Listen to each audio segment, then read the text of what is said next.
ఒక దట్టమైన అడవిలో చింటూ అనే ఒక బుజ్జి జింక ఉండేది. చింటూ చాలా చురుకైనది, ఎప్పుడూ ఆడుకుంటూ గెంతుతూ ఉండేది. ఒకరోజు చింటూ అడవి చివరన ఉన్న పచ్చని గడ్డిని మేస్తుండగా ఒక ముసలి నక్క దాని కంటపడింది. నక్క ప్లాన్. ఆ నక్క చాలా తెలివైనది. జింకను ఎలాగైనా తినాలని ప్లాన్ వేసింది. మెల్లగా జింక దగ్గరకు వచ్చి, ఓ బుజ్జి జింకా, ఇక్కడ గడ్డి కంటే ఆ కొండ అవతల ఇంకా తీయని పండ్లు, మెత్తని గడ్డి ఉన్నాయి. నేను చూపిస్తాను రా అని నమ్మబలికింది. ట్విస్ట్. చింటూకి నక్క మాటల మీద అనుమానం వచ్చింది.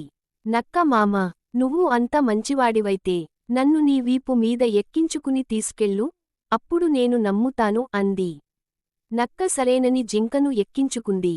జింక ఎక్కేటప్పుడు తన వెంట తెచ్చుకున్న జిగురు గింజలను నక్క కాళ్లకు తగిలేలా వేసింది.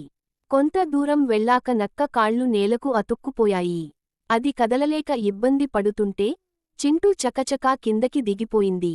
ముగింపు. నక్క మామా, నువ్వు నన్ను తినాలనుకున్నావని నాకు తెలుసు. అందుకే నిన్ను ఇక్కడే కట్టేశాను అని చెప్పి చింటూ తన స్నేహితుల దగ్గరకు పరుగెత్తింది.